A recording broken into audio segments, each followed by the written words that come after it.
আসসালামু আলাইকুম, নমস্কাৰ। এইমাত্ৰ আমি পাঞ্জাবাৰী ফখৰুদ্দিন আলী আহমেদ পটৰ যি মছজিদত গাহৰি মাংস কিছু দুষ্টিকাৰীয়ে পেলাই থৈ গৈছিলে, আমি তেখেতৰ মছজিদত তেতিয়া গ'লো, তাৰে কমিটিৰ লগত আলোচনা বিলোচনা কৰিলোঁ আৰু খুব ভাল লাগিলে। তেখেতসকলৰ কথা বতৰা পাতিলোঁ। তেখেতসকলে জনালে যে আৰক্ষীক ইতিমধ্যে সকলো দিছে, ফুটেজ দিছে আৰু আমাকো দিছে ফুটেজখিনি, আমিও ফুটেজখিনি চালোঁ। সকলো বস্তু আমি তেখেতৰ লগত আলোচনা কৰি তাৰে মানুহখিনিৰ পৰা বহুত কথা গম পালোঁ। মই আগৰ লাইভটোত আপোনালোকে সকলোৱে দেখিছে চাগে, তাৰে যিহেতু জ্যেষ্ঠসকলে বহুখিনি ভাল কথা ক'লে।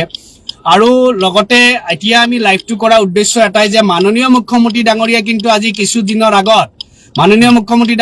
কিছুদিনৰ আগত যি এটা উচতনিমূলক কথা কৈছিলে, যাৰ পৰা আচলতে প্ৰভাৱ মই ভাবো আজি এই মছজিদত যি গাহৰি মাংস পেলাই থৈ দিয়া গ'ল, সেইটো তাৰে উচতনি চাগে প্ৰভাৱ পৰিছে, যোনটো ইয়াৰ পৰা আচলতে আমি বুজি পোৱা গৈছে। আৰু সেইটো কাৰণে আমি এটা কথাই কওঁ যে আৰক্ষীয়ে অতি সোনকালে এই দুষ্টিকাৰীক আচলতে এৰেষ্ট কৰিব লাগে আৰু এনকাউণ্টাৰ কৰিবলৈ লাগে। কাৰণ এনকাউণ্টাৰ এইটো কাৰণে কৰিব লাগে, এনেকৈ ধৰ্ম নামত যি সমাজত যুদ্ধ লগোৱা বা ভাগ কৰা এটা যি পৰিকল্পনা কৰিছে, এনেকুৱা ধৰণৰ মানুহ আচলতে আমাৰ সমাজত জীয়াই থাকিবলৈ দৰকাৰ নাই। আৰু এনেকুৱা ধৰণৰ মানুহক আচলতে এনকাউণ্টাৰ কৰিলে আমি সকলোৱে ভাল পাওঁ, কাৰণ যিসকলে আমাৰ সমাজত হিন্দু মুছলমানৰ যুদ্ধ লগাবলৈ বাৰম্বাৰ চেষ্টা কৰি আছে। কিন্তু তাৰ ৰাইজৰ পৰা, তাৰে মছজিদ কমিটিৰ পৰা গম পালো যে ওচৰৰ নামঘৰো আছে আৰু তাৰে মানুহখিনিও খবৰ ল'বলৈ আহিছে। মানে ইয়াত আছে এটা ভাতৃত্ববোধ, আৰু এই ভাতৃত্ববোধ যোনে ভাবিছে যে নষ্ট কৰিব পাৰিব, এই নষ্ট কৰা কিন্তু সহজ কথা নহয় আৰু আপোনালোকৰ সেই পৰিকল্পনা কেতিয়াও কিন্তু সফল নহয়। প্ৰথম কথা, ৰাজনীতিৰ কাৰণে যিখিনি আপোনালোকে পৰিকল্পনা কৰি আছে কেনেকৈ হিন্দু মুছলমানৰ মাজত যুদ্ধ লগাও, তেতিয়াহ'লে এই পৰিকল্পনা কিন্তু সেই কৰি থকা কোনো এজনৰ পৰিকল্পনা আমি কিন্তু সফল হ'বলৈ নিদিওঁ, প্ৰথম। আৰু দ্বিতীয় নম্বৰ কথাটো হৈছে যে আমাৰ ইছলাম ধৰ্ম ইমানো মানে কমজুৰি ধৰ্ম নহয় আৰু ইমানো নিম্ন শ্ৰেণীৰ ধৰ্ম নহয় যে কোনোবাই গাহৰি পেলাই থৈ গ'লে মছজিদত আমাৰ মছজিদ অপবিত্ৰ হৈ যাব বা আমাৰ ধৰ্ম নষ্ট হৈ যাব। আমাৰ ধৰ্ম সিমানখিনি মৰ্যাদা আছে আৰু সিমানখিনি আমি জানো কেনেকৈ আমাৰ ধৰ্ম আমি ৰাখিবলৈ লাগে। আজি মছজিদত গাহৰি মাংস পেলাই থৈ গৈছে, কি কোৱা ভাই, আমি 2 দিন হৈ গ'ল, হয় নে নাই? আমাৰ কথাটো কি, আমাৰ আল্লাহৰ নবীয়ে আমাক শিকাই গৈছে, আমাৰ সেই সময়তো মানুহ আহি পেচাব কৰি গুচি গৈছিল। সেইটোৱে কথা, আমাৰ আল্লাহ নবীয়ে আমাৰ নিজে পানী দি ধুই দিছিল। সেইটোৱে বস্তু। আমাৰ ইয়াতে গাহৰি পেলাই থৈ গৈছে যে আমি কালিলৈ যুদ্ধ কৰিবলৈ যাম, আমি সেইবিলাকৰ দৰে জধা মূৰ্খ নহয় যে আজি আমাৰ মছজিদত গাহৰি মাংস পেলাই থৈ গ'ল আমি আৰু মূৰ্খৰ দৰে যুদ্ধ কৰিবলৈ যাম। আমি সেই বিধৰ মানুহ নহয়। আমি জানো যে আমাৰ ধৰ্মটো বচাই ৰখাৰ কাৰণে আমাৰ ইমান মজবুত থাকিব লাগিব আৰু ইনশাআল্লাহ আমাৰ প্ৰতিজন মুছলমানৰ ইমান মজবুত আছে। দ্বিতীয় নম্বৰ কথা, আজি আমাৰ মছজিদত গাহৰি পেলাই থৈ গৈছে, কালি আমি এতিয়া চবে আমাৰ তাৰে কমিটি মানুহে ধুই পেলাই দিছে, চাফা হৈ গ'ল। কাৰণ আমাৰ মছজিদো ইমান সস্তীয়া নহয় যে আমাৰ মছজিদত গাহৰি মাংস বা কিবা লেতেৰা বস্তু পেলাই থৈ গ'ল, আমাৰ মছজিদটো মানে অপবিত্ৰ হৈ গ'ল। আমাৰ মছজিদো ইমান সস্তীয়া নহয়। সেইকাৰণে সেনেকুৱা কাম কৰা বা সেনেকুৱা চিন্তা ধাৰা ৰখা মানুহক এটাই কথা ক'বলৈ বিচাৰিছো যে আপোনালোকে চাগে যোনটো পৰিকল্পনা ভাবিছে যে ধৰ্মটো নষ্ট হৈ যাব, সিহঁতৰ মাজত আমি হিন্দু মুছলমানক যুদ্ধ লগাই দিওঁ, মানে সিহঁতে যুদ্ধ কৰি মৰক, আমি ইমান অশিক্ষিত নহয় যে আপোনালোকৰ নিচিনা কিছু একাংশ মাল নোহোৱা কিছুমানে আমাক যুদ্ধ লগাব চেষ্টা কৰিব আৰু আমি যুদ্ধ লাগিম। কাৰণ আমি জানো যে ধৰ্ম আমাৰ অন্তৰত, ধৰ্ম আমাৰ ঘৰত। আমি নামাজ পঢ়িব লাগে, আমি ইবাদত কৰিব লাগে, আমাৰ ইমান মজবুত আছে। আমাৰ মছজিদত কোনোবাই কিবা বেয়া বস্তু পেলাই থৈ গৈছে, আমি সেয়া চাফা কৰি দিছো বা চাফা কৰি দিম, কাহানী খতম। আমি যুদ্ধ কৰিবলৈ যোৱা, আমি সেইসকলৰ দৰে মূৰ্খ, জধা মূৰ্খ নহয়। আমি ধৰ্ম নামত যুদ্ধ কৰিবলৈ যোৱা আমি জধা মূৰ্খ নহয় আৰু ইমান আমি কাপুৰুষ নহয় যে আমি আমাতকে কমজুৰি কাবাক আমি মাৰিবলৈ যাম, হয় নে নহয়? আমি আমাতকে কোনোবা যদি সৰু হয় বা আমাতকে যদি কমজুৰি হয়, সেইসকলৰ লগত আমি যুদ্ধ কৰিব নাযাওঁ। যুদ্ধ কৰে মানুহে নিজৰ সমনীয়াৰ লগত, আমি যুদ্ধ কৰিবলৈ নাযাওঁ। আমি এটা কথাই জানো, আমাৰ ধৰ্ম এটা কথাই শিকাইছে যে মৰম দিলে মৰম দিবা। আমি মৰম বিলাইছো, বাছ। আজি আমাৰ পৰিচয় আমি দাঙি ধৰিছো। আমাৰ পৰিচয় এইটোৱে যে আজি আমাৰ মছজিদত কোনোবাই গাহৰি পেলাইছে, আমি সেইখিনি গাহৰি মাংস আজি চাফা কৰি দিছে, ধুই পেলাইছে।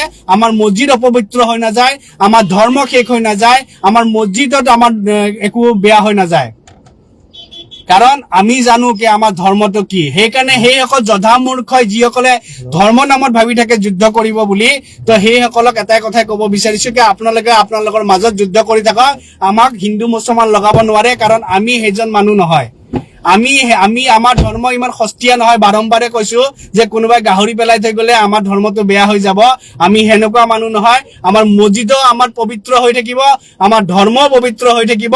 আপোনালোকৰ যোৰ একাংশই ভাবে যে আপোনালোকে এইবিলাক কৰিলে সুখী হ'ব বা কি বুলি কয় সফল হ'ব আমাৰ মাজত কাজিয়া লগাই দিবৰ কাৰণে, তো আপোনালোকৰ সেই সফলতা কেতিয়াও পূৰণ নহয়।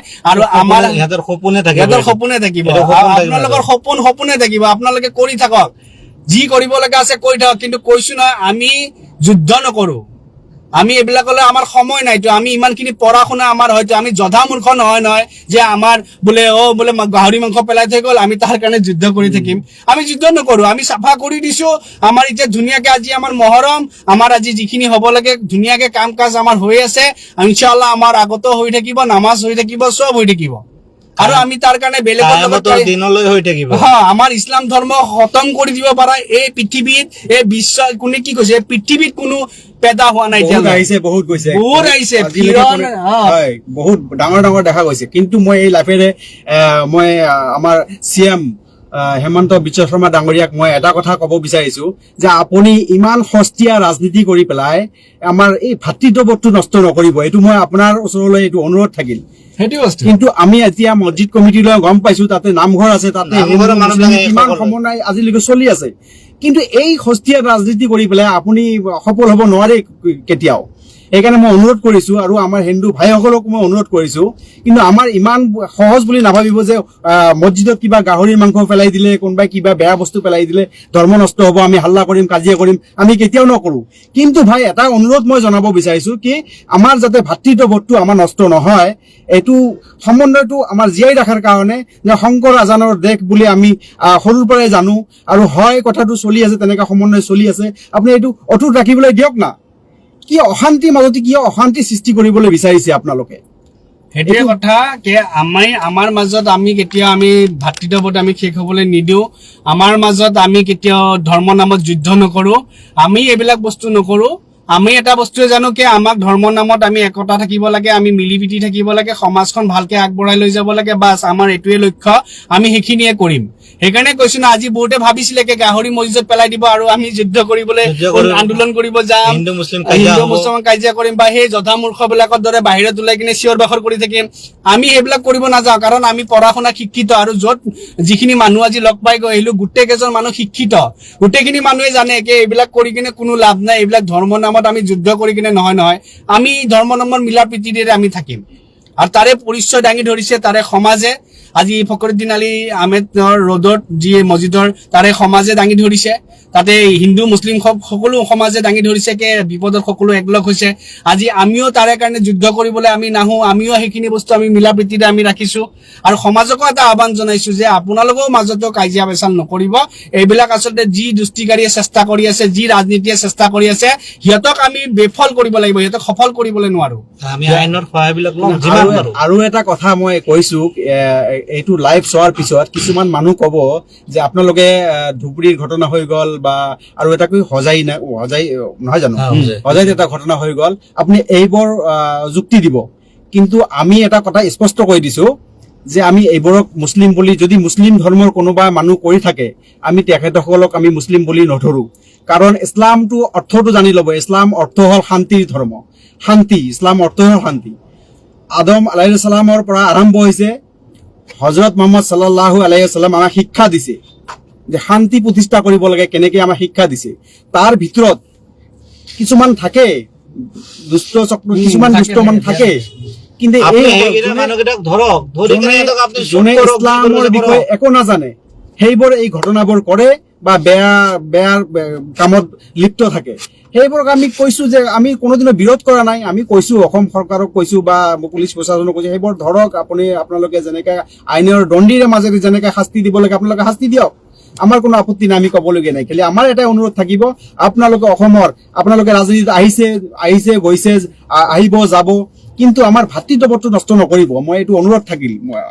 সেইটো কাৰণে শেষত মই সকলোকে এটা কথা কওঁ যে যিহেতু আমি মাত্ৰ পাঞ্জাবাৰী ফকৰুদ্দিন আলী আহমেদ পৰ্টৰ যি মছজিদত গাহৰি মাংস পেলাই থৈ গৈছিলে আমি তাৰ পৰা আহিলো মই তাৰে আগৰ ভিডিঅ'টো দিছো আপোনালোকে সকলোৱে চাব তাৰে মানুহখিনিৰ লগত বাৰ্তালাপ হৈ গ'ল গোটেইখিনি কৰিলো সকলোৰ পৰা ভাল সঁহাৰি পালো সকলোৱে এটা নিজৰ ভাতৃত্ববোধ নিজৰ শিক্ষিত সমাজৰ এটা পৰিচয় দাঙি ধৰিলে কোনোৱে তাতে এটা কথাই কৈছে আমি এইবিলাকৰ কাৰণে আমি কাজিয়া কৰিবলৈ নাই আমাৰ যিহেতু ধৰ্মটো ইমান সস্তীয়া নহয় আমাৰ ইছলাম ধৰ্ম ইমান সস্তীয়া নহয় যে আমি গাহৰি মাংস পেলাই দিলে আমাৰ মছজিদ অপবিত্ৰ হৈ যাব বা আমাৰ ধৰ্ম অপবিত্ৰ হৈ যাব আমি ধুই কেনে পেলাই দিছো বাছ আমাৰ কাহিনী খতম আৰক্ষীক দিছো আৰক্ষীয়ে ব্যৱস্থা ল'ব তো আমাৰ আচলতে সেইটোৱে পৰিচয় আমি ইমান সস্তীয়া নহয় আমাৰ ইছলাম ধৰ্ম ইমান সস্তীয়া নহয় কাৰোবাৰ বেলেগৰ কিবা সস্তীয়া হ'ব পাৰে সিহঁতে যুদ্ধ কৰি থাকিব লাগিব আমি ইমান সস্তীয়া নহয় তো সেইটো কাৰণে আমি এইবিলাকৰ কাৰণে লাগি নাথাকো আৰু অসমৰ সকলোকে অনুৰোধ কৰিছো যে আপোনালোকেও কোনো এইবিলাক বস্তু নিউজ চাই কিনে কাৰো লগত বেয়া নকৰিব আমাৰ ভাতৃত্ববোধটো মিলাই ৰাখিব আমি মিলা প্ৰীতিৰে থাকিব লাগিব ইনশাআল্লাহ আৰু আগতো আমি মিলা প্ৰীতিৰে আগবাঢ়ি থাকিব লাগিব সেইটো কাৰণে যোনে যি পৰিকল্পনাৰে কৰিবলৈ বিচাৰিছে সিহঁতে কৰি থাকিব দিয়ক পৰিকল্পনা আমি সফল হ'ব নিদিওঁ একদম স্পষ্ট কথা আমি সফল হ'ব সিহঁতৰ সপোনে থাকিব আমি এই ভাতৃত্ববোধ ছিঙিবলৈ নিদিওঁ আমাৰ মাজত হিন্দু মুছলমানৰ যুদ্ধ অসমত আমি হ'বলৈ নিদিওঁ আমাৰ কেতিয়াবা কিবা এটা অমিল হ'ব পাৰে কথাত আমাৰ তৰ্কাতৰ্কি হ'ব পাৰে কিন্তু তাৰ মানে এইটো নহয় যে আমি কিবা হিন্দু মুছলমান যুদ্ধ কৰিম তাৰ মানে এইটো নহয় যে আমি এটা জাতিগত যুদ্ধ কৰিম আমি সকলোৱে মিলি আছো ইনশাআল্লাহ বিপদত আমি সকলোৱে একলগ হৈ অসমৰ স্বাৰ্থত সমাজৰ স্বাৰ্থত আমি একলগ হৈ আমি সেই যি দুষ্টিকাৰী এনেকুৱা ধৰণৰ কৰ্ম কৰে সিহঁতক উচিত শাস্তি দিবলৈ কাৰণে আমি আগবাঢ়িম ইনশাআল্লাহ জয় অসম জয় অসম